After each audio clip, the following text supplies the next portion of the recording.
They betrayed her. Too late. She trusted them all. They broke her silence. This is not a story about anger. It's a story about trust and what happens when the people closest to you decide you are expendable. Tonight, I want to tell you the story of a woman who was betrayed by the man she loved and the friend she never doubted. She didn't scream, she didn't beg, she waited. But they thought she would break. They thought she would beg. What they didn't know was that silence would become her greatest strength. This is her story. Let's begin the story. Marianne had always believed that safety was something you built quietly, not loudly, not dramatically, but patiently, brick by brick, year by year. She believed safety lived in routines, in early mornings, in folded laundry, in shared dinners where nothing extraordinary happened. At 46, Marianne thought she had done everything right. She married young, not recklessly, but carefully.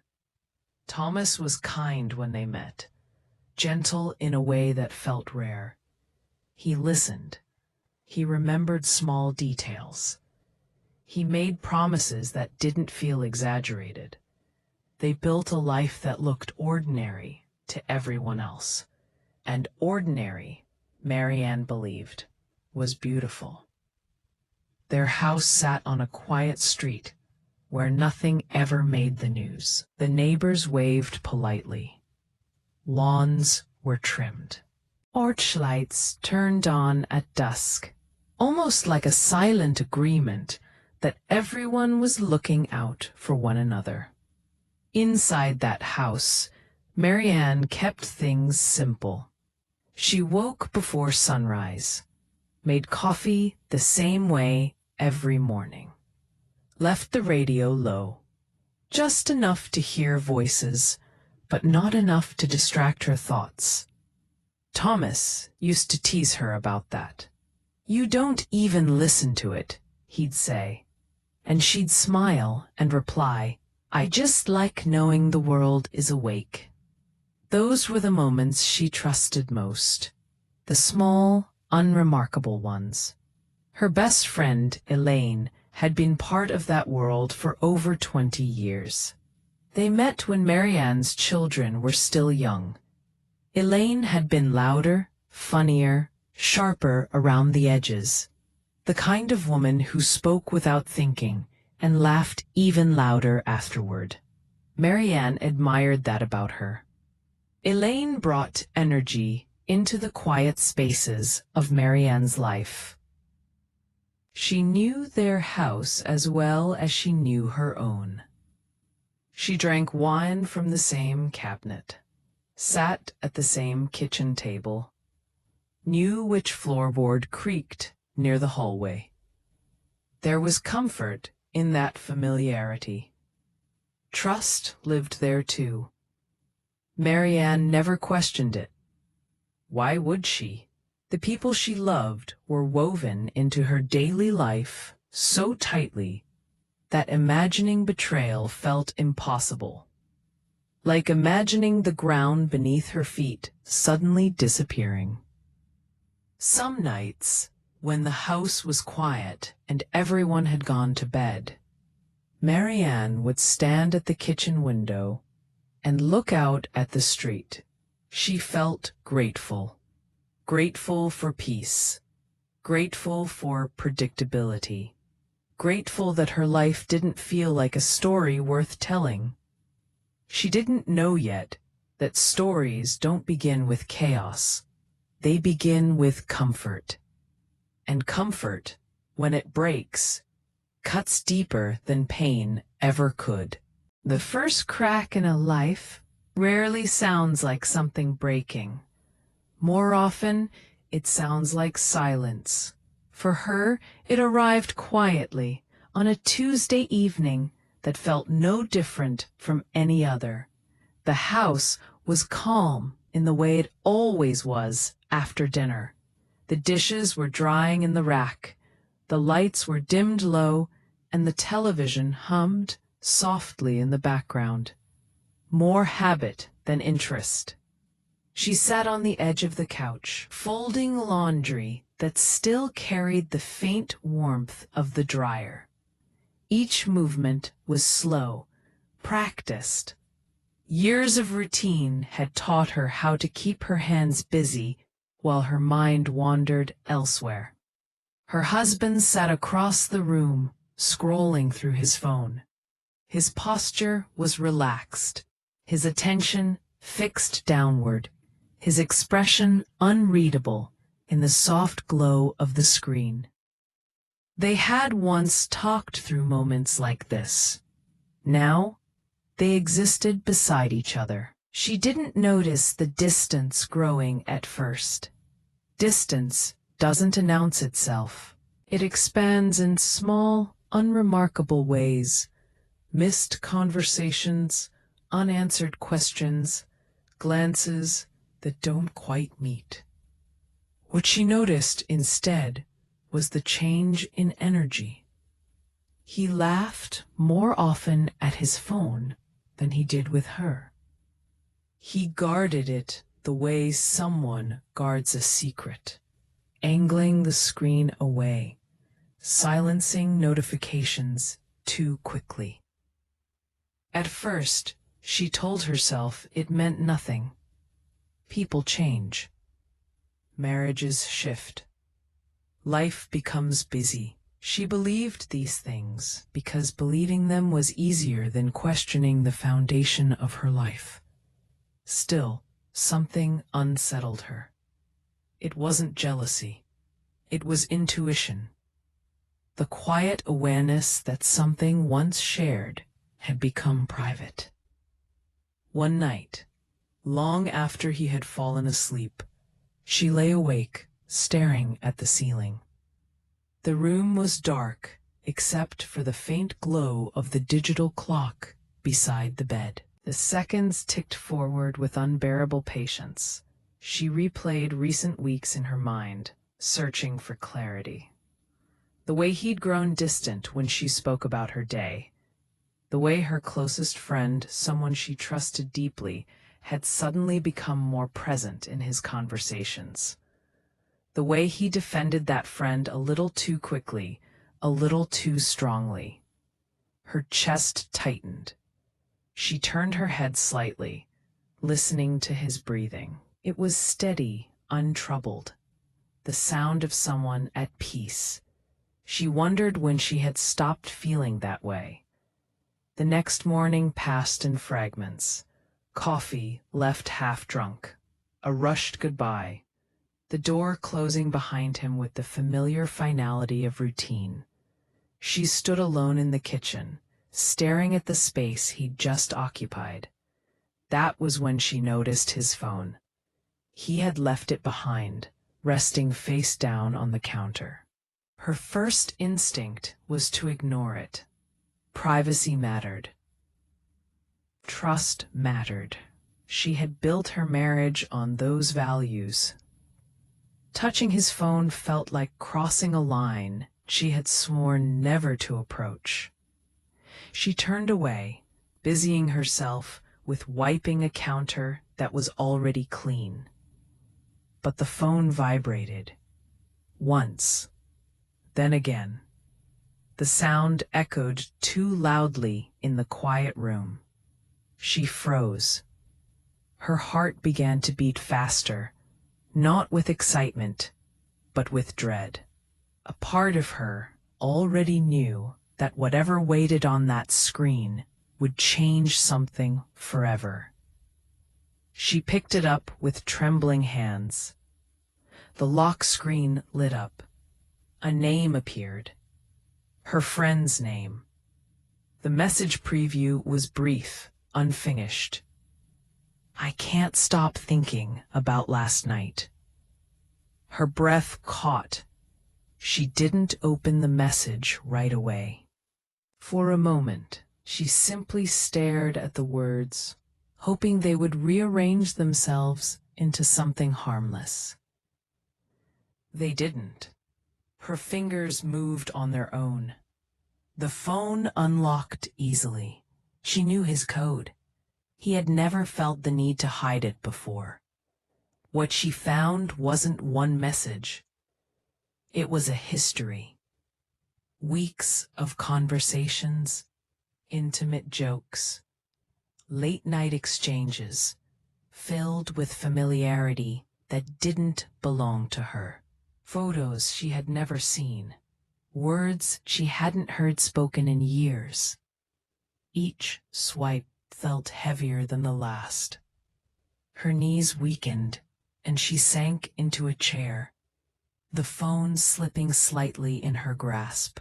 The world around her narrowed until there was nothing but the glow of the screen and the pounding of her heart.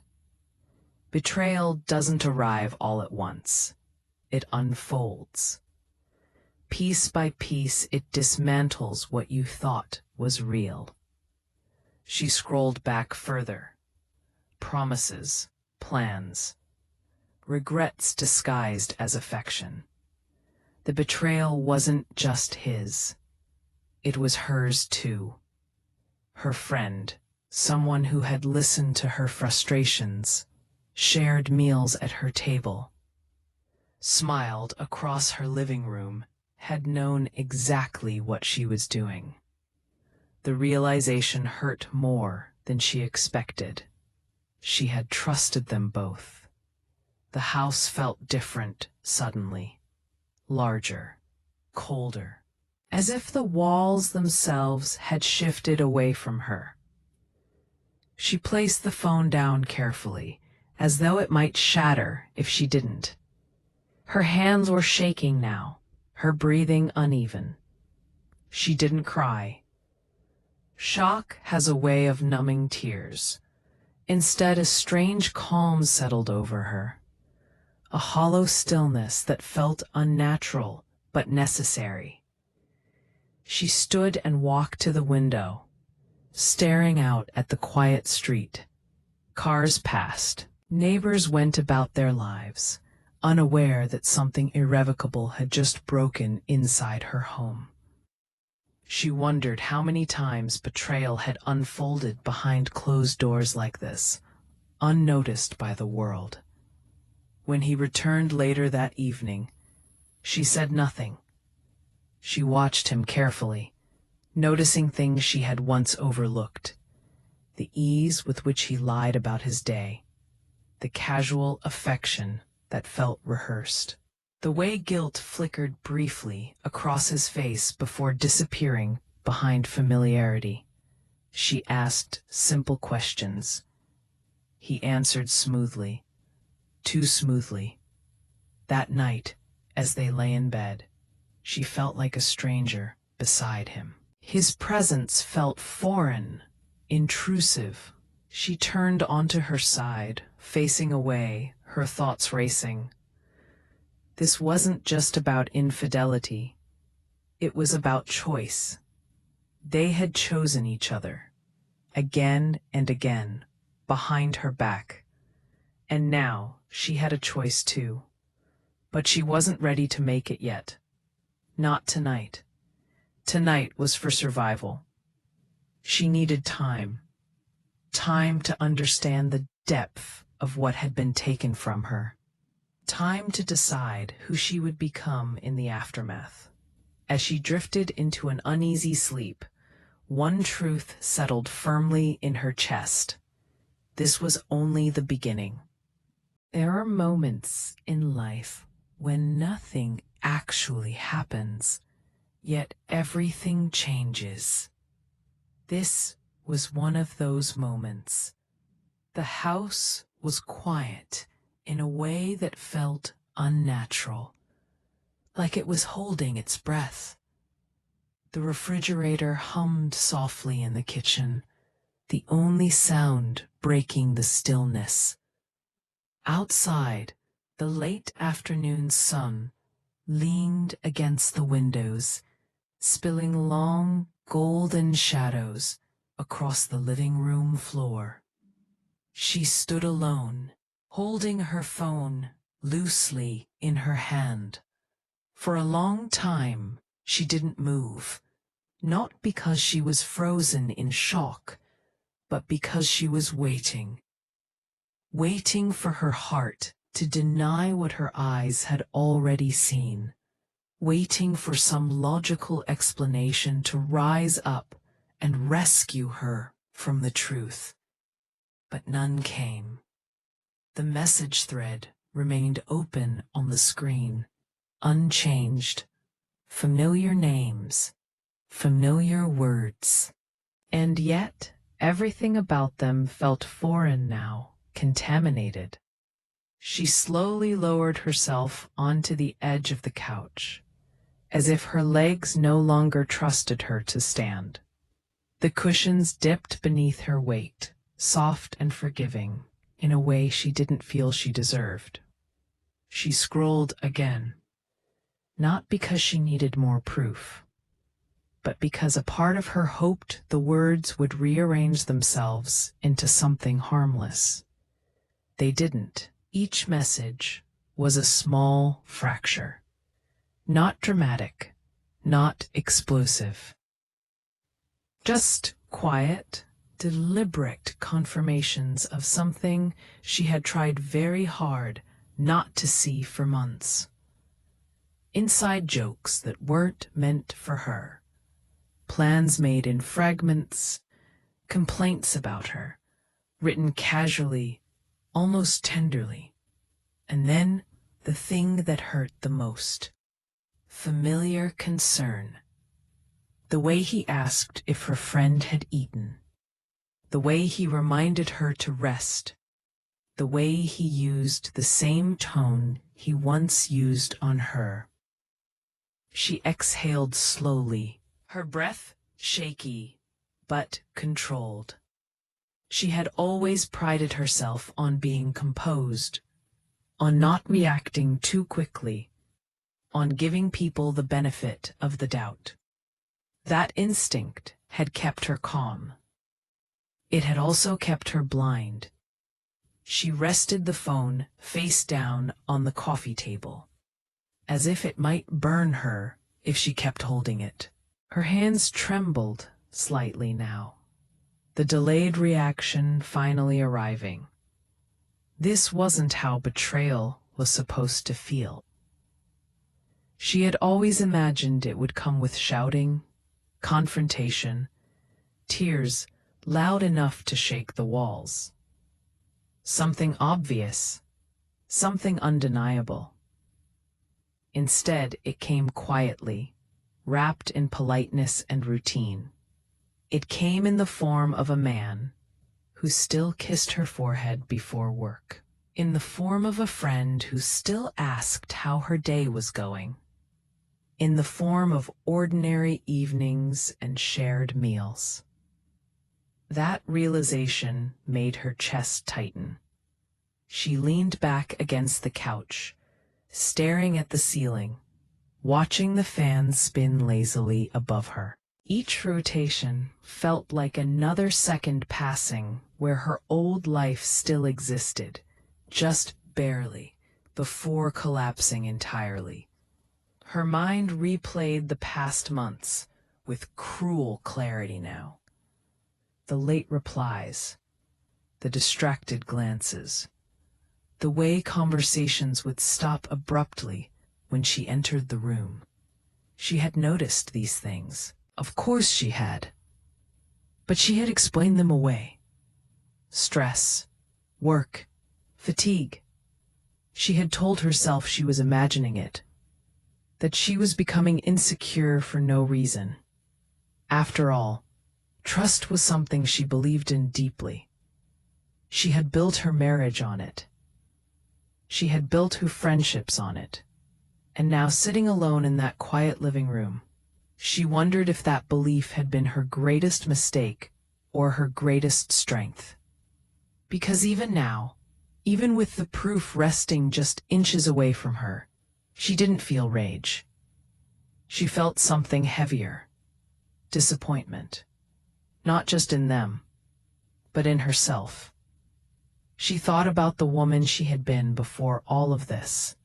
The woman who laughed easily, who trusted instinctively, who believed loyalty was a shared language everyone spoke fluently.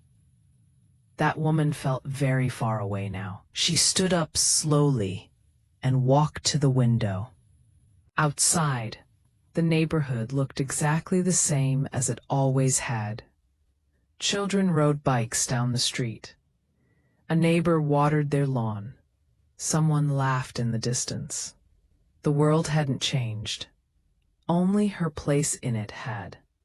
She pressed her forehead lightly against the cool glass, letting the sensation ground her. She needed to think clearly, needed to slow everything down, because reacting was easy. Understanding was harder. And surviving required clarity. She asked herself the questions she had avoided for too long. How long had this been happening? How much had they shared that belonged to her? How many moments had been taken from her without her knowing? She didn't need immediate answers. What she needed was control. For the first time since discovering the truth, a small shift occurred inside her. Not hope, not forgiveness, awareness. She realized something important in that moment, something that would later become her anchor. They believed she didn't know. They believed she was still the same woman who smiled politely and trusted quietly. And that knowledge gave her space. Space to observe, space to decide, space to protect herself. She picked up her phone again, but this time she didn't scroll. She locked the screen and set it aside deliberately. There would be time for evidence later. For now, she needed to steady herself. She went into the kitchen and poured herself a glass of water, her movements slow and precise. The simple act felt grounding. Ordinary. She drank it in small sips, letting the coolness settle her racing thoughts. She wasn't weak for feeling hurt. She wasn't foolish for trusting. And she wasn't obligated to confront anyone before she was ready. That realization was empowering in a quiet way. She returned to the living room and sat down again, this time with a straighter posture. Her breathing evened out. Her hands stopped shaking. The pain was still there, but it no longer felt like it was in control.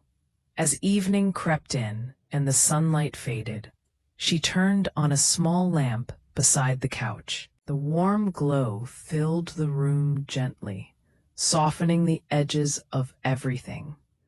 She thought about what healing might look like.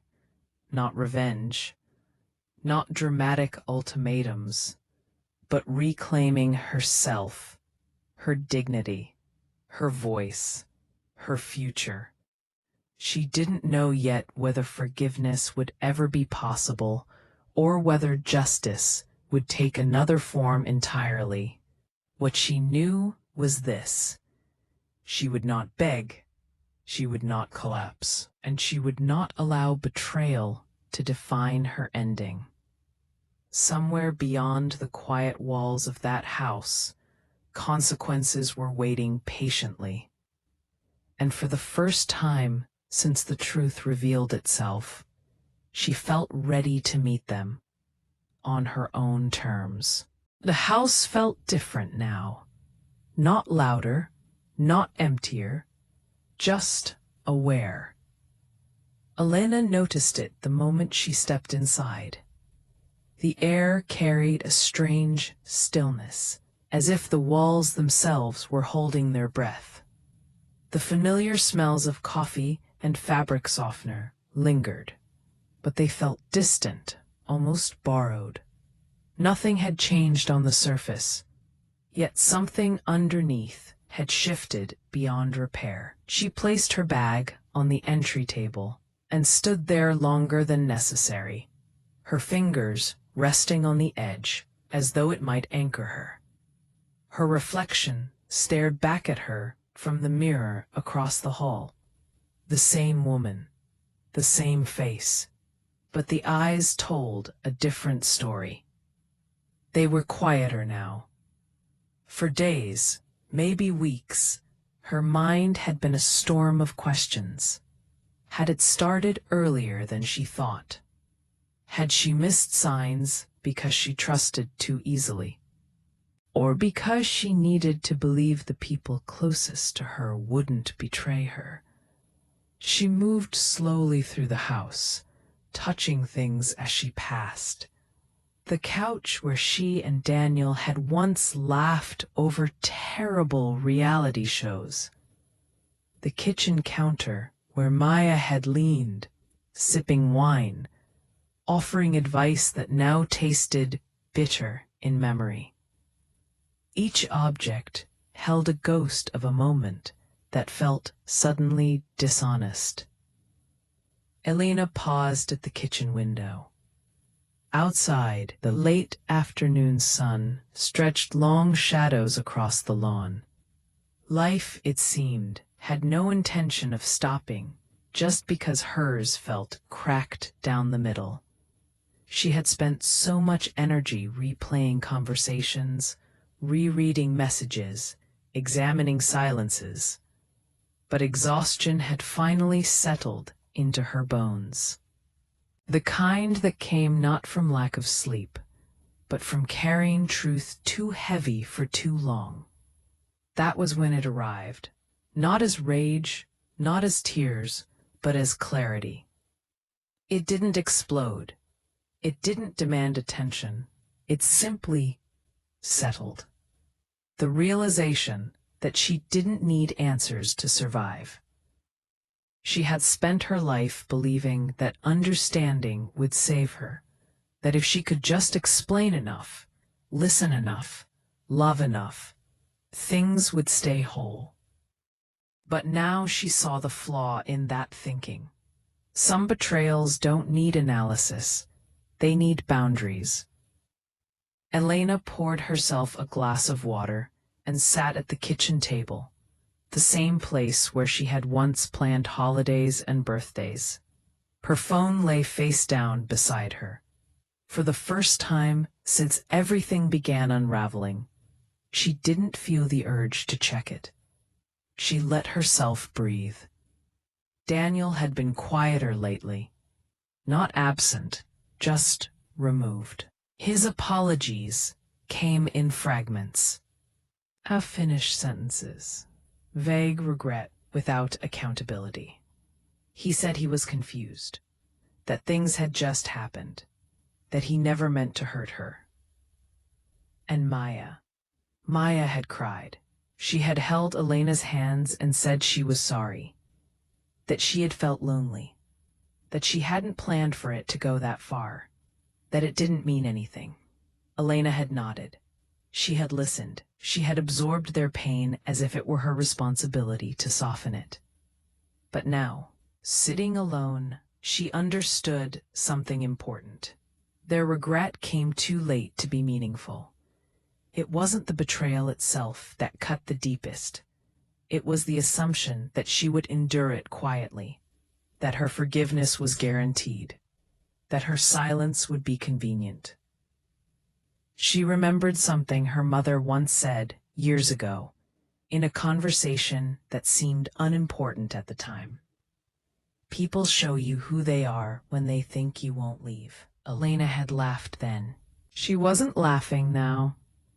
The evening light faded as she remained at the table, allowing herself to feel, not just pain, but disappointment. A deep, aching disappointment that came from loving without protection. She wasn't angry anymore. Anger required energy. This was something else. This was resolve. Later that night, she stood in the bedroom doorway and looked at Daniel sleeping. His face was relaxed, untroubled. For a moment, the old reflex rose in her, the instinct to protect, to adjust the blanket, to preserve peace. She stopped herself. Instead, she stepped back and closed the door quietly. In the guest room, she sat on the edge of the bed, the unfamiliar mattress creaking softly beneath her. She didn't cry. She didn't pray. She simply acknowledged the truth she had been avoiding. The marriage she believed in no longer existed, and pretending otherwise would only prolong her pain. The next morning, Elena woke early.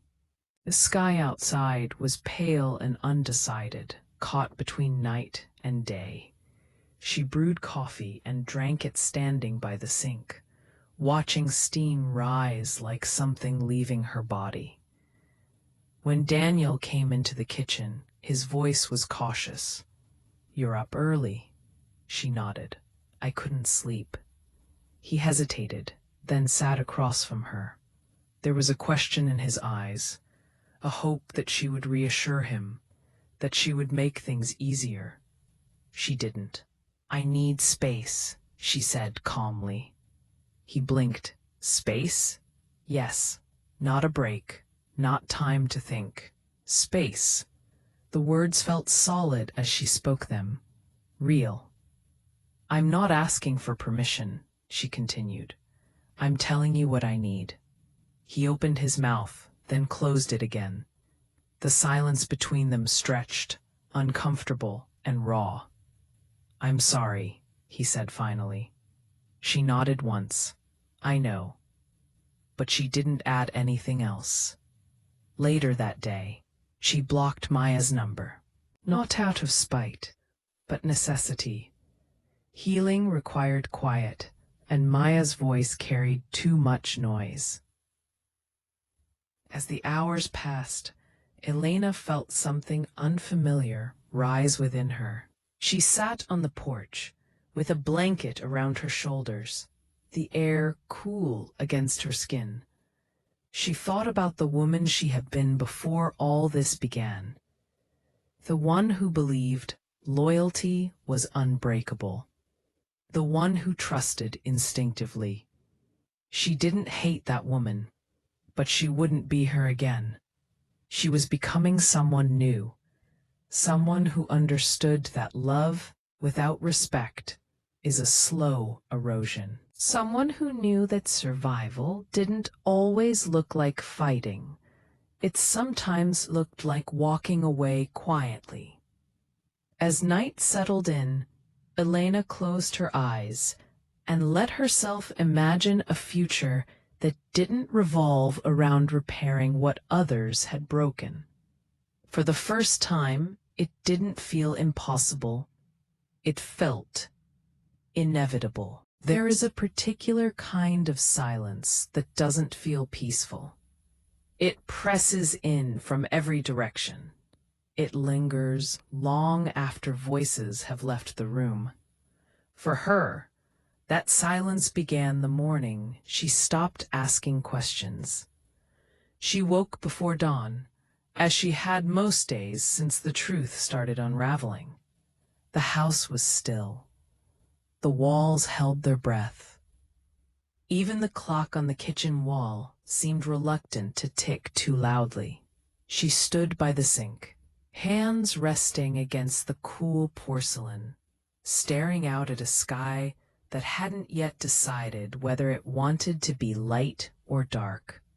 For years, mornings had been full of expectation, plans, hope, the belief that effort would eventually be rewarded. Now, mornings were simply something to endure. She poured herself a cup of coffee she barely tasted and sat at the table where so many conversations had once taken place. Conversations that now felt rehearsed, hollow, and carefully edited. What surprised her most was not the betrayal itself. It was how quiet it became afterward. No dramatic apologies, no sudden confessions, no honest reckoning, just silence. Her husband had grown polite, careful, as if kindness alone could erase the past, as if acting normal would make everything normal again.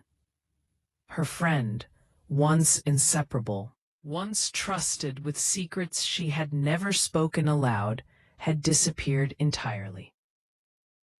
Messages went unanswered. Calls went unreturned. The absence was complete and intentional. And her family, the people she thought would stand beside her without question, had chosen comfort over truth. They encouraged patience, forgiveness, understanding. What they never encouraged was honesty. So she stopped explaining herself. She stopped defending her pain. She stopped asking for validation from people who had already decided it was inconvenient. Instead, she listened. She noticed things she had overlooked before. The way words were chosen carefully around her. The way conversations shifted when she entered a room. The way her pain made others uncomfortable. It was then she understood something crucial. She was no longer safe in the places she once called home. That realization didn't arrive all at once.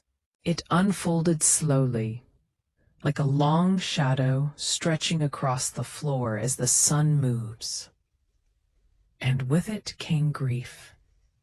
Not loud grief, not dramatic grief, quiet grief, the kind that settles into your bones. She grieved the marriage she thought she had. She grieved the friendship she believed was real. She grieved the version of herself who trusted without fear. Some nights she lay awake replaying moments, searching for signs she had missed. Small gestures, subtle shifts, warnings she hadn't recognized until it was too late. But eventually, the questions grew tired, and in their place, something else began to form. Clarity. She realized that betrayal doesn't always come with cruelty. Sometimes it comes wrapped in familiarity, in laughter, in shared history. And sometimes the most painful betrayals are not acts of hatred, but acts of convenience. She began spending more time alone, not out of loneliness, but necessity. Long walks in the late afternoon when the world felt slower. Quiet drives with no destination. Hours where no one demanded emotional labor from her. In those moments, she started hearing her own thoughts again. They were hesitant at first, like a voice unused to being heard, but slowly they grew stronger. She asked herself questions she had avoided for years. What did she want, separate from what others expected? What did safety actually feel like? Who was she when she wasn't trying to hold everything together? The answers didn't arrive neatly. They came in fragments. A sense of relief when she imagined a life without constant compromise. A calm she felt when she stopped justifying others' behavior. A quiet certainty that staying silent no longer meant staying safe. One evening she sat on the edge of the bed while her husband slept beside her, his breathing steady, unaware of the shift happening inches away. She watched him and realized something that felt both heartbreaking and freeing. He no longer knew her, and perhaps he never truly had. The realization didn't ignite anger. It ignited resolve. She understood then that recovery didn't have to look like revenge. It didn't have to be loud or dramatic. Sometimes recovery is choosing yourself after years of choosing others. Sometimes survival is refusing to disappear. She began setting boundaries, small at first. She stopped sharing details about her day. She stopped volunteering emotional reassurance. She stopped smoothing over discomfort that wasn't hers to fix. The reactions were immediate. Confusion, irritation, subtle accusations of distance and coldness. But she held firm. For the first time in a long while, she wasn't trying to be understood. She was trying to be honest. And honesty, she learned, often unsettles people who benefit from your silence. Her family questioned her changes, suggested counseling, compromise, forgiveness. She listened politely, and then she did something she had never done before. She said no. No explanations, no justifications, no guilt. Just no.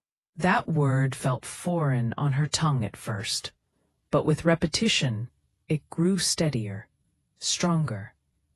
She noticed how her body responded. The tension in her shoulders eased. Her breathing deepened. Her sleep, though still fragile, became less restless. She wasn't healed, but she was healing. And healing, she realized, didn't require permission. There were moments of doubt. Of course there were. Moments when loneliness crept in, when she wondered if standing alone was worth the cost. But then she remembered the silence she had lived in before, the kind that erases you slowly. This silence was different. This silence was hers. One night, she stood at the window watching rain streak down the glass, and for the first time since everything fell apart, she felt something unexpected. Hope. Not the kind tied to other people changing. Not the kind built on apologies that might never come. This was a quieter hope. A hope rooted in self-trust. She understood now that revenge didn't always mean confrontation. It didn't always mean watching someone else fall. Sometimes, the most powerful form of revenge is becoming untouchable, becoming someone who no longer begs for honesty, someone who no longer waits for loyalty from people incapable of offering it. She didn't announce her transformation. She didn't demand acknowledgement. She simply began living differently. And that, more than anything else, unsettled those who had underestimated her strength. Because silence, when chosen, is no longer weakness. It is preparation. Silence did not arrive suddenly. It crept in slowly, like evening light fading from a familiar room. For weeks after the truth had settled into her bones, Mara lived inside that silence, not the peaceful kind, but the heavy one. The kind that presses against the chest and makes even breathing feel deliberate. She went through her days with a quiet efficiency that surprised even her. She woke early. She made coffee she rarely finished. She folded laundry with careful hands. She answered messages with polite brevity. And all the while, something inside her remained very still. The house no longer felt like a home. It felt like a place where echoes lived. Every room carried memories she hadn't asked to revisit. The kitchen still held the faint scent of the cinnamon tea her friend used to love. The living room couch remembered laughter that now felt misplaced. Even the hallway mirror reflected a version of herself she no longer recognized, a woman standing straighter than before, but with eyes that had learned too much too quickly. She did not cry anymore, not because she didn't want to, but because the tears had already done their work. Mara had learned that grief did not always look dramatic. Sometimes it arrived as clarity. Sometimes it arrived as exhaustion. And sometimes it arrived as the decision to stop explaining yourself to people who had already decided who you were. Her husband had tried, in his own clumsy way, to fill the silence with words. At first, they were apologies, frantic, overlapping, full of excuses disguised as remorse. He spoke about confusion, about loneliness, about mistakes that got out of hand. He talked as if betrayal were a weather event, something sudden and unfortunate rather than deliberate. Then came the promises. He promised transparency, promised counseling, promised that the past was over, promised he would never speak to her again. The friend who had once sat at Mara's table, who had once held her hand during a difficult season, who had smiled too easily while listening to stories about a marriage she was quietly unraveling. Mara listened to none of it. She had learned something important in the aftermath of betrayal. Words lose their meaning when actions have already told the truth. The friend, the one who had shared secrets and laughter, had not reached out at all.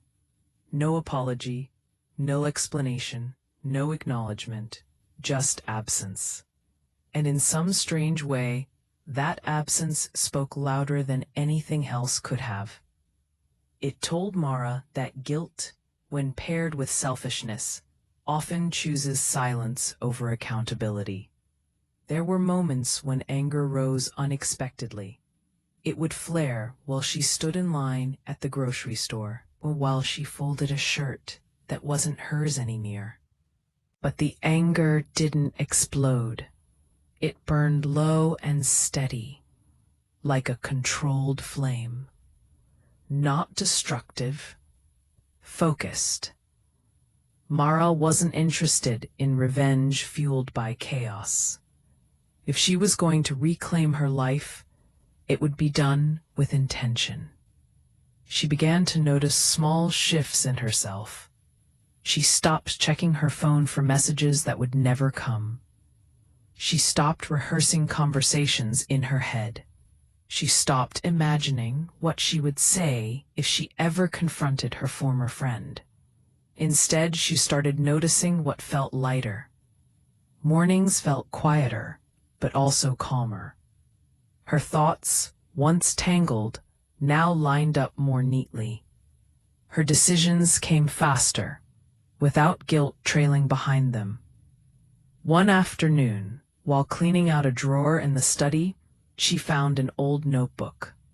The pages were yellowed, the cover soft with age. It was something she had kept years ago, before marriage had reshaped her priorities. Back when she used to write simply because it helped her understand herself. She sat on the floor, notebook in her lap, and opened it. The handwriting was unmistakably hers, hopeful, curious, unguarded. She read passages about dreams she had postponed, boundaries she once believed in, and a younger version of herself who trusted her instincts without apology. Mara closed the notebook gently. That woman wasn't gone. She had just been quiet for a while. Later that evening, her husband tried again. He stood in the doorway of the living room, unsure of where to place himself. His voice was softer now, less defensive, almost careful. "I can see you pulling away," he said, "and I don't blame you, but I need you to know, I'm starting to understand what I did." Mara looked at him then, truly looked. She noticed the fatigue in his eyes, the way his shoulders sagged slightly, as if the weight of consequences had finally settled in. She noticed the fear too, not the fear of losing her love, but the fear of losing comfort, stability. The version of life that had once required so little effort from him. Understanding, she realized, often arrived too late to be useful. "I believe you," she said calmly. The words surprised him. "But belief isn't the same as forgiveness," she continued. "And forgiveness isn't the same as staying." He opened his mouth, then closed it again. Mara felt no satisfaction in his silence, only certainty. That night, she slept more deeply than she had in months. Not because things were resolved, but because she had stopped fighting the truth. In the days that followed, subtle shifts began to occur around her. Her husband grew quieter. His apologies became fewer, but heavier. He started handling things he had once ignored: bills, repairs, responsibilities he had never fully carried. It was as if the realization of her emotional absence had forced him to finally show up. The friend, too, began to feel the consequences. Mara heard through mutual acquaintances that she had withdrawn socially, that she seemed distracted, that she avoided places she and Mara used to go together. Regret, it seemed, had begun to find her in small, uncomfortable ways. But Mara did not seek confirmation. She no longer needed proof of anyone's guilt. Instead, she turned her attention inward. She began walking every evening, taking long routes through quiet streets. The rhythm of her steps helped organize her thoughts. She paid attention to the way the sky changed colors, the way houses glowed softly from within, the way life continued, regardless of personal heartbreak. One evening, as she passed a park bench, she sat down and allowed herself to imagine a future that did not include constant explanation. A future where peace was not negotiated. A future where loyalty was expected, not begged for. For the first time since everything had unraveled, she felt something close to hope, not loud or dramatic, but steady, real. She realized then that recovery did not always mean rebuilding what was broken. Sometimes it meant building something entirely new, with stronger foundations and clearer boundaries. The silence around her began to change shape. It no longer felt heavy. It felt protective. And within that quiet space, Mara understood something profound. The people who betrayed her were beginning to feel the weight of what they had lost. Not because she demanded remorse, but because she no longer offered access. Regret, she had learned, grows best in its absence. As she stood up from the bench and continued her walk, Mara felt grounded in a way she hadn't before. Not hardened, not bitter, just aware. Aware of her worth, aware of her strength, aware that her story was no longer defined by what had been taken from her, but by what she was choosing to reclaim. And for the first time, she wasn't afraid of what came next. Silence did not arrive all at once. It crept into her life slowly, like fog rolling across an empty road, quiet enough that she did not notice it until she was standing inside it, unable to see clearly anymore. In the days after everything collapsed, she stopped reaching for her phone. Not because she had nothing to say, but because every word felt heavy. Every message felt like it would open a door she wasn't ready to walk through. She woke each morning before the sun, the house still wrapped in darkness. The quiet felt louder than any argument ever had. No footsteps, no casual greetings, no voice asking if she wanted coffee. Just her breathing, and the low hum of a refrigerator that suddenly felt like the only thing alive in the room. She moved through the house carefully, as if sound itself might break something fragile inside her. She learned the exact places on the floor where the wood creaked and stepped around them. She learned how to make coffee without clinking the spoon against the mug. She learned how to exist without taking up space. This was not how she imagined healing would feel. People often said recovery came with relief, with clarity, with a sense of freedom. But for her, recovery began with weight, a heavy awareness that everything she once trusted had been real only to her. She sat at the kitchen table one morning, hands wrapped around a mug that had gone cold, staring at the empty chair across from her. For years, that chair had been occupied by someone she believed in, someone she defended, someone she built excuses for when things didn't add up. Now it sat vacant, accusing in its emptiness. Her friend had once sat there too, laughing, sharing secrets, holding her hand during moments of doubt. The betrayal replayed itself in quiet fragments, not dramatic scenes, not loud confrontations, just memories that now carried a different meaning, a look that lingered too long, a silence that suddenly made sense, a kindness that had been rehearsed. She pressed her lips together, feeling a familiar tightening in her chest. The tears came without warning, not in sobs, but in steady streams that blurred the room. She didn't wipe them away right away. She let them fall. Crying felt like the only honest thing left. Later that day, she stepped outside for the first time in days. The air was cool, sharp enough to wake her senses.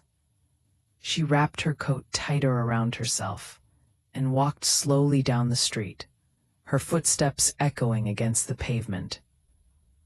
Neighbors passed her with polite nods. Life moved on around her without hesitation. Cars drove by. Dogs barked. Somewhere, someone laughed. It struck her then how invisible pain could be, how a woman could be breaking apart while the world continued uninterrupted. She reached the small park at the end of the block and sat on a bench beneath a bare tree. The branches stretched upward, stripped of leaves, exposed. There was something comforting about that, the honesty of it, nothing hidden. She closed her eyes and let the silence settle. In that quiet, thoughts she had been avoiding finally surfaced. Not anger, not yet, but questions. How long had it been happening? How many moments had she smiled through without knowing? How many times had she defended people who were quietly betraying her? The answers mattered less than she once thought. Knowing the exact timeline wouldn't undo the damage. It wouldn't restore the trust. What mattered was what came next. And for the first time, she realized that her future no longer required their understanding, their regret, or their apology. That realization frightened her. It meant she was alone with her choices. That evening, she received a message, a simple notification, a name she had not seen in days. Her husband. She stared at the screen without opening it. Her heart didn't race the way it once would have. Instead, it sank, heavy and tired. She imagined his words before reading them. Explanations, regret, confusion, promises. She had heard them all before, even if not spoken aloud. When she finally opened the message, it was shorter than expected. I never meant for it to go this far. She let out a quiet, hollow laugh. Neither had she. She didn't respond. Not because she didn't care, but because she finally understood that silence was not weakness. Silence was a boundary. That night, she slept more deeply than she had since everything unraveled. The dreams were still restless, but they no longer carried the sharp edge of shock. Instead, they were filled with memories reshaped by truth. Faces without masks, voices without warmth. When she woke, the weight was still there, but it had shifted. It no longer pressed down on her chest. It settled instead in her spine, steadying her. She began small. She reorganized the closet, folding clothes she no longer wanted to see every day. She cleared drawers of objects tied to memories that no longer served her. She boxed them carefully, not in anger, but with intention. This was not erasing the past. This was choosing what followed her into the future. A few days later, another message arrived. This time from her friend. Longer, emotional, apologetic. She read it once, then again. The words were carefully chosen, too carefully. Regret wrapped in explanation. Responsibility softened by circumstance. She felt no satisfaction reading it, no relief, only clarity. She realized then that forgiveness did not mean reopening doors. It meant closing them without resentment. She typed a response slowly, thoughtfully. I'm choosing myself now. She didn't add anything else. She didn't need to. In the weeks that followed, something unexpected happened. She began to feel moments of peace. They were brief at first, fleeting. A deep breath that didn't hurt. A laugh that surprised her. A morning where the past didn't immediately rush in. She started walking every day. Sometimes just around the block, sometimes farther. She noticed how the seasons were changing, how light lingered longer in the evenings. She noticed herself again. Not the version shaped by others' expectations. Not the woman who explained away her intuition, but the woman who listened to it. One afternoon, while sitting at the same park bench, she overheard a conversation nearby. Two women talking quietly, one comforting the other through something painful. She didn't know their story, but she recognized the tone. The same controlled hurt, the same exhaustion beneath the words. For a moment, she considered saying something, offering comfort. Then she realized something important. She didn't need to fix anyone else to prove her strength. Her survival was enough. That evening, she stood in front of the mirror longer than usual. She studied her reflection, not critically, but honestly. She looked older, not in years, but in awareness. There were lines near her eyes that hadn't been there before. They didn't bother her. They told the truth. She touched her face gently and whispered something she hadn't said in a long time. "You're still here." And she was, not unbroken, but unashamed. The silence that once suffocated her now felt spacious, safe. It gave her room to think, to choose, to become. And somewhere far away, the people who had betrayed her were beginning to understand the cost of what they had lost. But she was no longer waiting for that realization. Her story was moving forward, quietly, deliberately. And for the first time since everything fell apart, she felt something that resembled strength, not loud or dramatic, but steady and real, like a woman who had learned how to stand without leaning on anyone who had once let her fall. By the time the truth began to settle, it did not arrive loudly. It did not knock on doors or demand to be heard. It arrived quietly, like dust gathering on furniture no one used anymore. For weeks, Elena had felt the shift before she could explain it. The world around her had grown strangely still, as if everything had finally grown tired of pretending. The chaos that once consumed her days had faded into something softer, heavier. Not peace, not yet, but a silence that demanded attention. She noticed it first in the mornings. The house no longer startled her awake. No slammed doors, no rushed footsteps, no sharp voices slicing through the air before the sun had fully risen.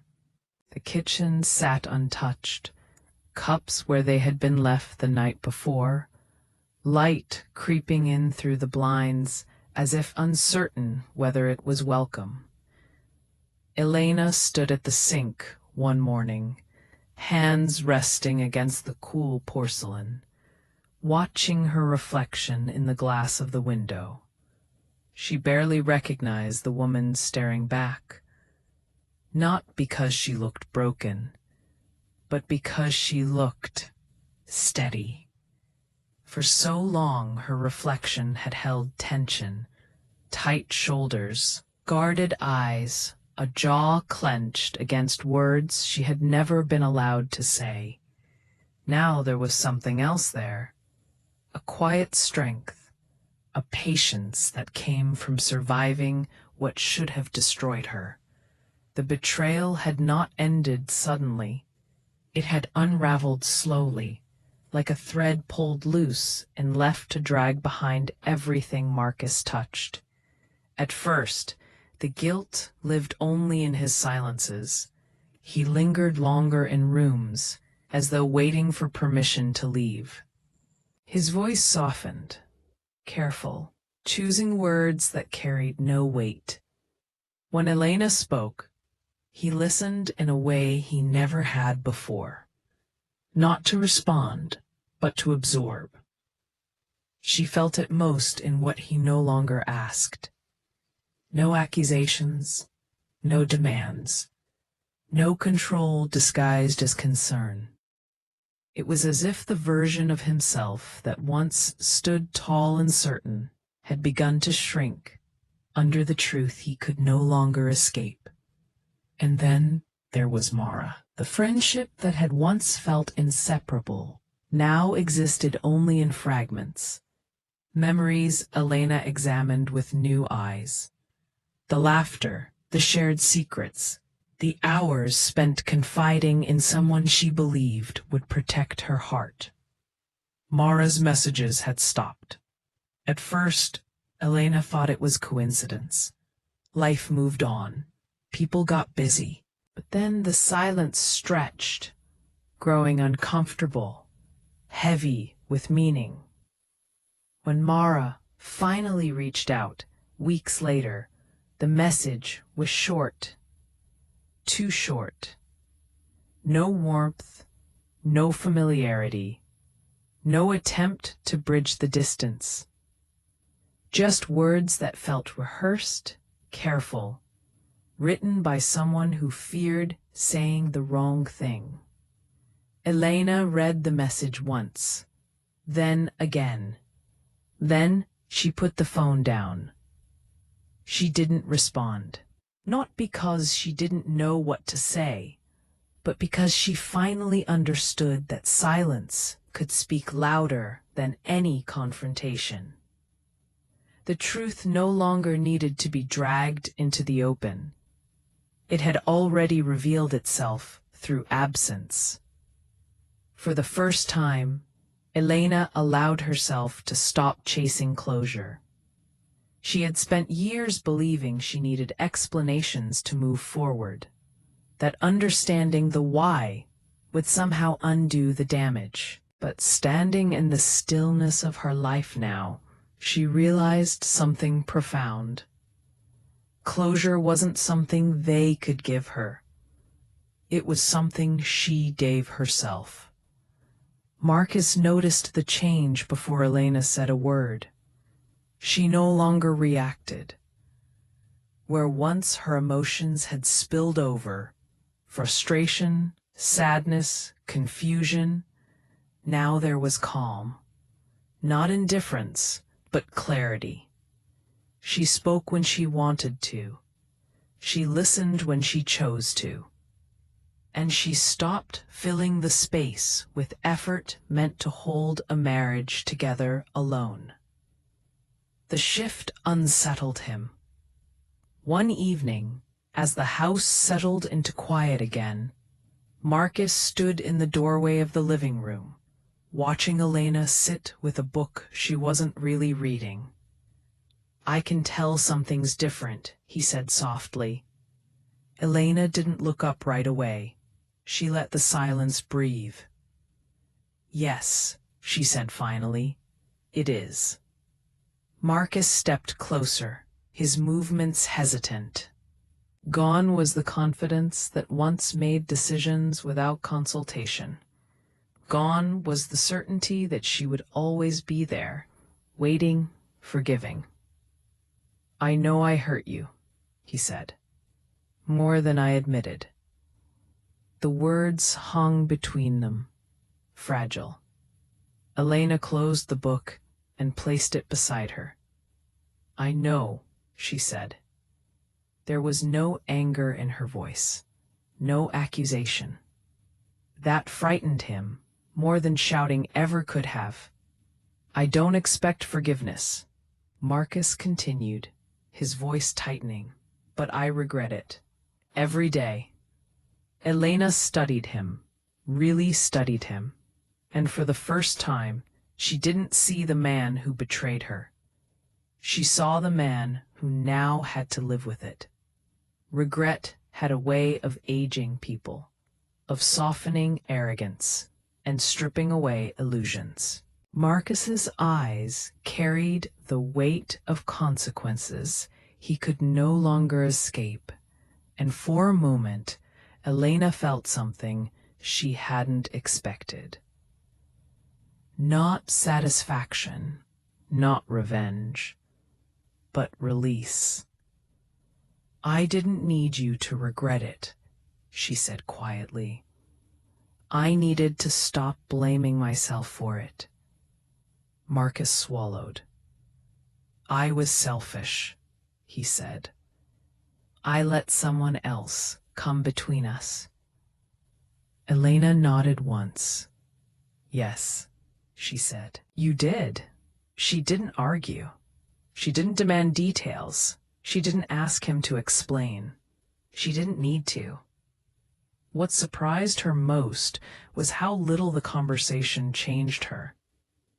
The power no longer lived in his confession. It lived in her survival.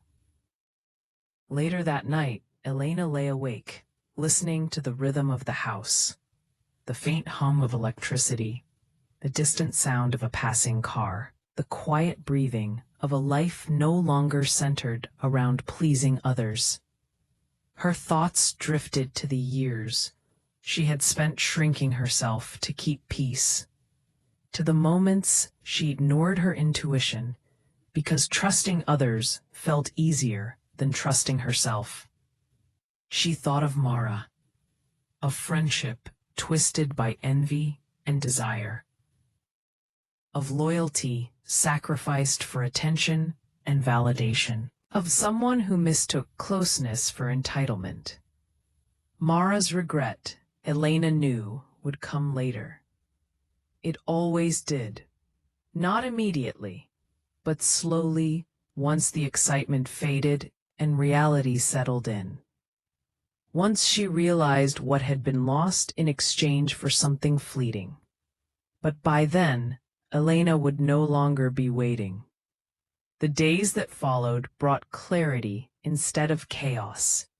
Elena began reclaiming small pieces of her life, routines she had abandoned, interests she had neglected, morning walks, quiet journaling, evenings spent alone without loneliness.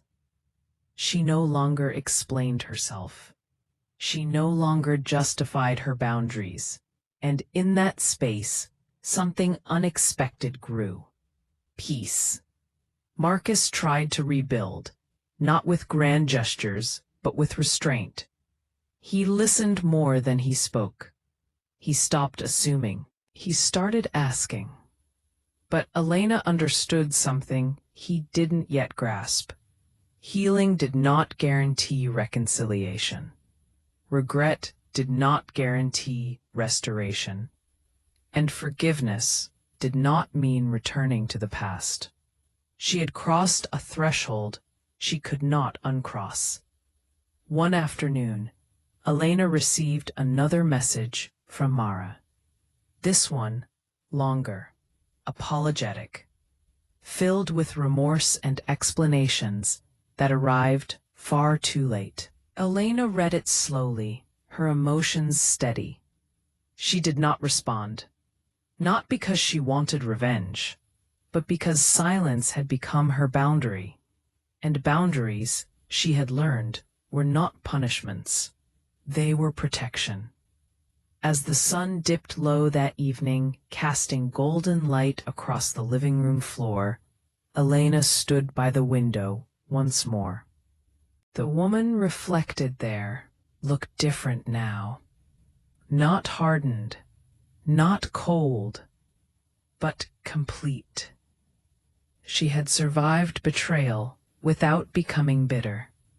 She had endured heartbreak without losing herself. She had learned that strength did not always roar. Sometimes it simply stood still and refused to break.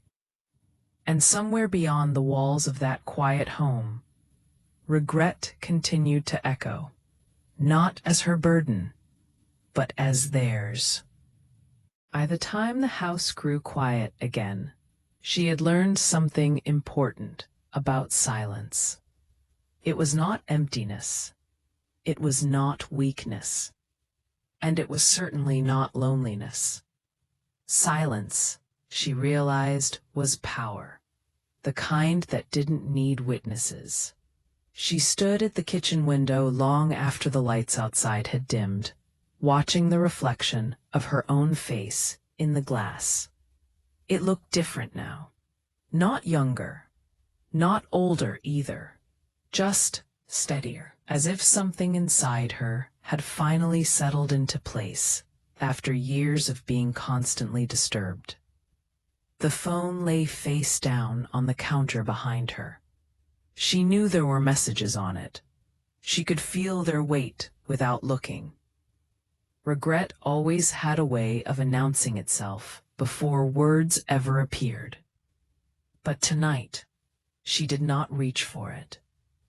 For most of her life, she had been the one who explained, the one who softened truths so others wouldn't feel uncomfortable, the one who apologized first, sometimes even when she hadn't done anything wrong. That version of her would have picked up the phone by now. This one did not. She turned away from the window and walked slowly through the living room, noticing details she had ignored for years. The faint scratch on the wall near the hallway, the worn edge of the couch cushion where she used to sit late at night, pretending to watch television while actually listening for footsteps that never came. So many nights spent waiting for her husband to notice her silence, waiting for her friend to tell the truth, waiting for someone, anyone, to choose her without being asked. She no longer waited. Instead, she sat down at the small desk near the corner of the room, the one she had once used to help others write letters, resumes, apologies. Her hands rested there now, calm and deliberate. She opened a notebook she had bought weeks ago but hadn't yet used. On the first page, she wrote a single sentence. I am no longer explaining myself to people who already decided not to understand. The words surprised her with how easily they came. She remembered how it had all unraveled, not in a dramatic explosion, but in quiet discoveries that stacked up like stones. A conversation that ended too quickly, a laugh that lingered too long, a message deleted but not forgotten. And the worst part had not been the betrayal itself. It had been the denial afterward. Her husband's voice, steady but hollow, insisting she was imagining things. Her friend's eyes, wide with practiced innocence, telling her she was overthinking. Even her own doubts, whispering that maybe she was too sensitive, too suspicious, too much. That had been the real damage. Not what they did, but how they made her question herself afterward. She closed the notebook and leaned back, breathing deeply. Healing, she had learned, did not arrive all at once. It came in moments like this. Quiet, unremarkable, but firm. The phone vibrated on the counter. Once, then again. She let it. When she finally picked it up, she did not rush. She read the message carefully, as if it belonged to someone else. I don't expect forgiveness. I just need you to know I regret everything. She almost smiled. Almost. Regret, she knew now, was not the same as accountability, and late regret often arrived only when comfort disappeared. She did not reply. Instead, she scrolled. Another message. She said, I didn't realize what I was losing until it was gone. That line, too, felt familiar. She had said something like it herself once, years ago, when she had begged him to stay present, to choose their marriage before it quietly died. Back then, he had told her she was being dramatic. Now he was discovering drama in his own reflection. She set the phone down again, face down, unmoved. Somewhere across town, she knew, her former friend was likely replaying conversations, rewriting memories, convincing herself that it had never meant to go this far. It had just happened. But things didn't just happen. They were chosen. Every look held too long, every boundary ignored, every lie rehearsed. Those choices had built a new life, one that no longer included her. And that was fine. She stood and walked into the bedroom, opening the closet. She removed a sweater she had not worn in years. not because it was old, but because he once said it made her look tired. She folded it neatly and placed it in a donation bag. Then another, and another.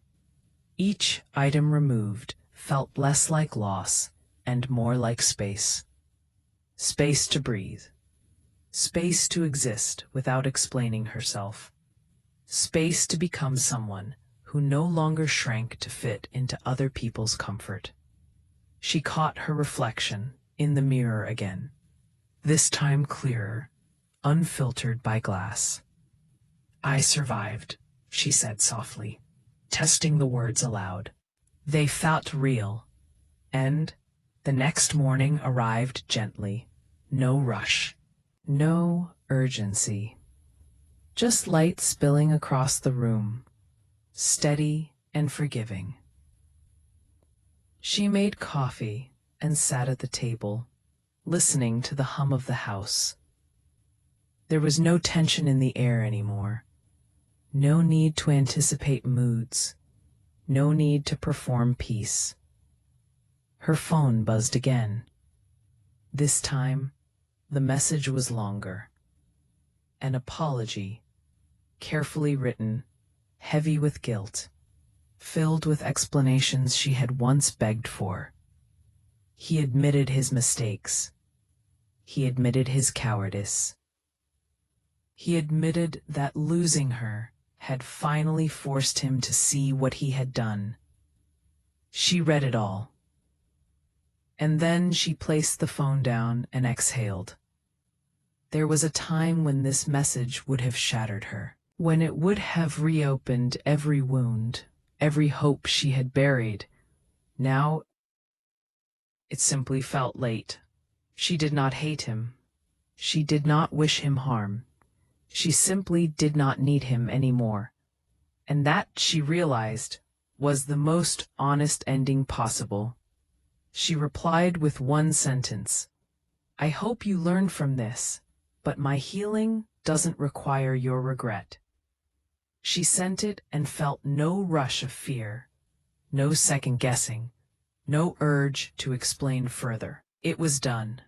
Later that day, she walked through the park near her home, the leaves crunching beneath her steps. The world felt unchanged and yet entirely new. People passed her, strangers, with their own silent battles.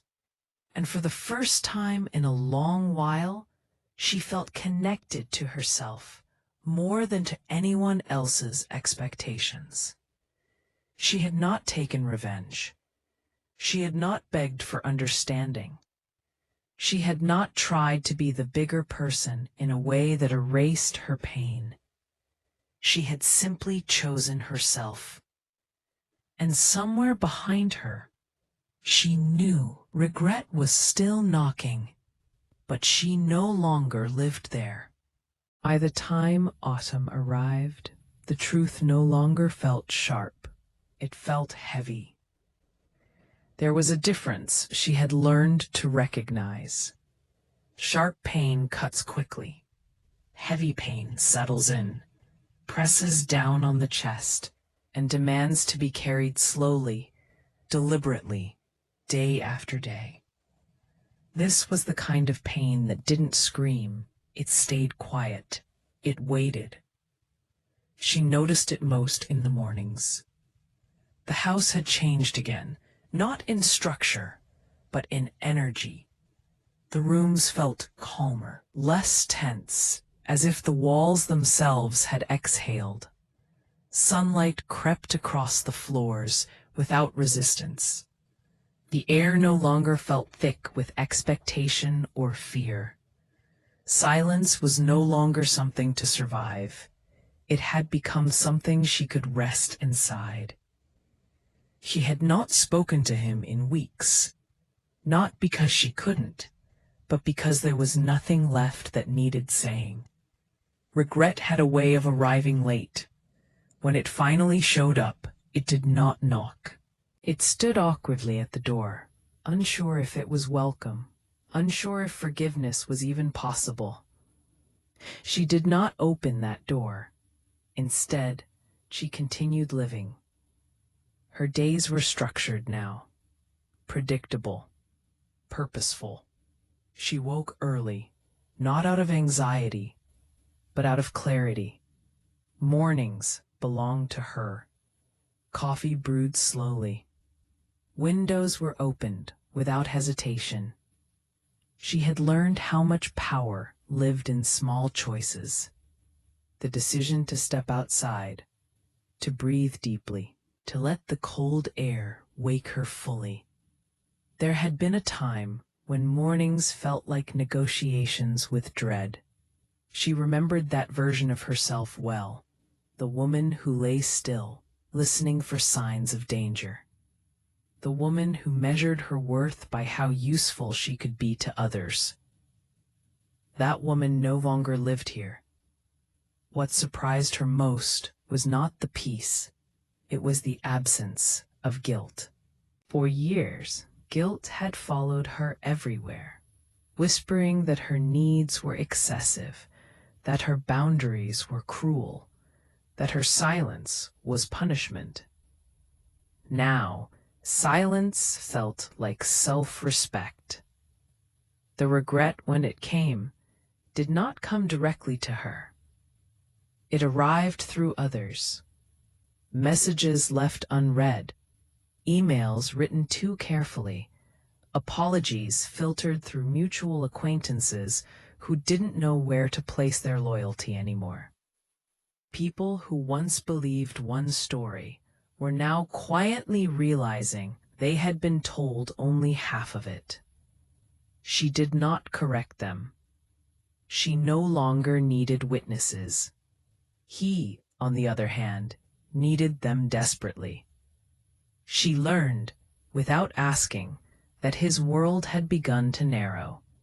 Friends who once admired him now watched him with caution. Conversations ended sooner. Invitations became less frequent.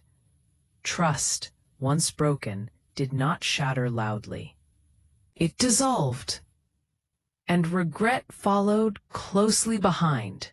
The friend, once so confident, so assured, had retreated into a version of herself that felt smaller. There was no dramatic downfall, no public exposure, just a quiet erosion of credibility. People listened differently now. They paused before believing. They asked questions they hadn't before.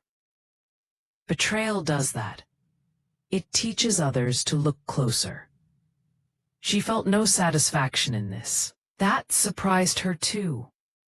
Revenge, she had learned, was not always an action. Sometimes it was simply the refusal to remain broken. One afternoon, as leaves fell steadily outside the window, she sat with a notebook open on her lap. The pages were not filled with plans or confessions. They held observations, thoughts, reminders, things she had learned the hard way. She wrote about trust, not as something freely given, but as something earned slowly and protected fiercely. She wrote about intuition, about the quiet discomfort she had ignored for years because she was afraid of being wrong. She wrote about how betrayal rarely comes from enemies. It comes from people who have access to your vulnerabilities. She closed the notebook gently. These were not words meant for anyone else. They were for her. The first direct apology arrived on a Sunday evening. It was not dramatic. It did not beg. It simply acknowledged what had been done, without excuses, without shifting blame. It spoke of regret, of realization, of the unbearable weight of knowing what had been lost. She read it once. Then she read it again. And then she placed it face down on the table. Apologies, she had learned, were not currency. They did not purchase absolution. They were not keys that reopened doors. They were acknowledgments. And acknowledgment did not require response. She felt something unexpected as she stood there. Compassion, faint but present. Not for what he had done, but for what he now had to live with. Regret, when it becomes permanent, is its own kind of sentence. But compassion did not mean reconciliation. It meant understanding without surrender. She went for a walk that evening, the sky painted in muted blues and golds. The air smelled of fallen leaves and distant rain. Each step felt intentional. Each breath felt earned.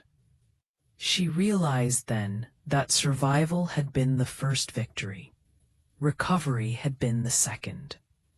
This calm clarity was the third. She had rebuilt herself without theatrics, without announcements, without demanding validation. She had allowed time to do what confrontation never could: reveal character. The people who remained in her life now did so by choice, not obligation. They spoke carefully, listened deeply. They did not rush her healing or question her boundaries. She trusted again, but selectively. And for the first time, trust did not feel dangerous. That night, as she prepared for sleep, she caught her reflection in the mirror. The lines on her face told a story no one else could read fully. There was grief there, and strength, and something softer: acceptance. She did not look like a woman who had lost. She looked like a woman who had endured. The past no longer demanded her attention. It existed, yes, but it no longer defined her present. Regret would continue to visit those who had caused her pain. It would follow them quietly, persistently, shaping their future in ways they could not escape. Her future, however, belonged only to her, and she stepped into it without looking back. By the time spring returned, everything had changed. Not loudly, not dramatically, but in the kind of way that only time and truth can manage. The house where she once felt small now felt distant, like a place she had visited in another lifetime. The walls no longer echoed with arguments, whispers, or blame. They simply existed, silent, empty of meaning. She no longer lived there. She lived in a smaller place now. Sunlight reached the windows easily. The rooms were modest, but they felt honest. Nothing here belonged to someone who had lied to her. Nothing here reminded her of promises that had been broken behind closed doors. And for the first time in years, she slept without waking up afraid. People often imagine recovery as a dramatic moment, a confrontation, a victory speech, a scene where the betrayer collapses under the weight of their own regret. But real recovery is quieter than that. It's waking up one morning and realizing you didn't think about them right away. It's making coffee without feeling the ache in your chest. It's noticing that the silence no longer feels heavy, it feels peaceful. She had not planned revenge, at least not in the way people expect. There were no public arguments, no screaming matches, no attempts to humiliate anyone. She had learned, slowly and painfully, that loud revenge keeps you tied to the very people who hurt you. Instead, she chose a different kind. She chose distance, She chose dignity. She chose to build a life so full that their absence would be the loudest message of all. The first message came in early April. It was short, awkward, full of pauses that didn't exist on the screen but could be felt between every word. He said he was sorry. He said he hadn't understood what he was losing. He said he felt empty now. He said he wished he could go back. She read it once. Then she set the phone down. There was a time when those words would have shattered her. A time when she would have replayed them again and again, searching for meaning, for hope, for proof that she had mattered. But now, the apology felt late. Not meaningless, just irrelevant. Because an apology does not rebuild trust, and regret does not undo betrayal. She didn't reply that day. She went for a walk instead. Let the cool air remind her that the world was still wide, still moving forward, that her life was no longer defined by explanations owed or forgiveness requested. The second message came from her former friend. Longer this time, emotional, full of self-reflection and guilt. She spoke about loneliness, about mistakes, about how losing the friendship had hurt more than she expected. She admitted what she had done, admitted she had crossed lines she never thought she would, admitted she had chosen validation over loyalty, admitted she regretted it every single day. And for a moment, just a moment, she felt that old pull, that instinct to comfort, to soften, to understand. But she remembered something important. Understanding someone does not require letting them back into your life. So she wrote one response. Not angry, not cruel, just honest. She said she hoped she would heal. She said she forgave her, not for her sake, but for her own.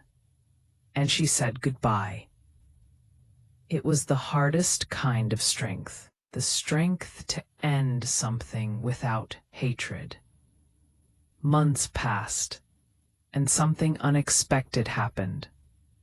People started reaching out, women she barely knew, acquaintances, even strangers who had heard pieces of her story through others. They told her how quietly she had handled everything, how gracefully she had walked away, how strong she seemed.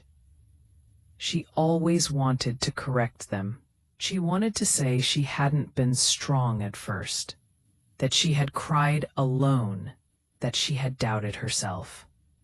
But there were nights she had blamed herself for trusting too much. But she realized something important. Strength isn't the absence of pain. It's what you do with the pain once it arrives. And she had done something different. She had refused to let betrayal turn her into someone bitter. The last time she saw him was by accident. A grocery store, late evening. An ordinary place for an extraordinary ending. He looked thinner, older, less certain. Their eyes met for a brief second. He smiled, hesitant, hopeful. She nodded, not coldly, not warmly, just neutrally. And in that moment, he understood something that no argument could have taught him. She didn't need closure from him, because she had already closed the door herself. He walked away slowly, and she felt nothing. No anger, no sadness, no satisfaction. just peace. That night, sitting alone with a cup of tea, she reflected on everything she had survived. The manipulation, the gaslighting, the quiet betrayals, the moments she had doubted her own worth. And she realized something that changed the way she saw her entire life. They had taken advantage of her kindness, but they had never taken her strength. She had always owned that. She simply hadn't known it yet. Revenge doesn't always look like destruction. Sometimes, revenge is living well without needing to prove anything. Sometimes, it's becoming so grounded in yourself that the people who hurt you lose their power, not because they apologize, but because you no longer wait for them to.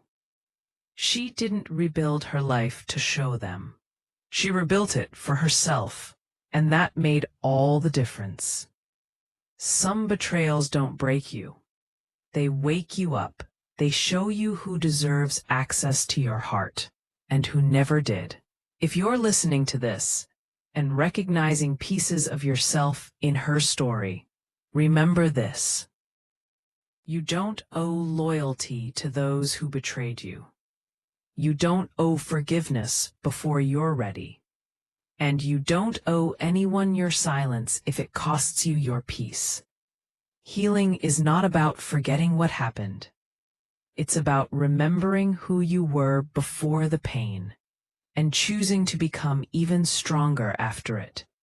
If this story stayed with you, if it felt familiar, if it reminded you that quiet strength is still strength, then you're not alone here. More stories like this are waiting for you. Stories of survival, truth, and emotional resilience. ? Thank you for spending this time with us. I truly hope you enjoyed the video. If you have any questions, ideas, or suggestions for future stories, feel free to share them in the comments below. Your thoughts mean a lot to us. If this journey warmed your heart, don't forget to like the video and share it with someone who loves stories like these. And to continue exploring new tales and adventures, subscribe to Hearthlight Saga. Until next time, may your days be filled with light and wonder.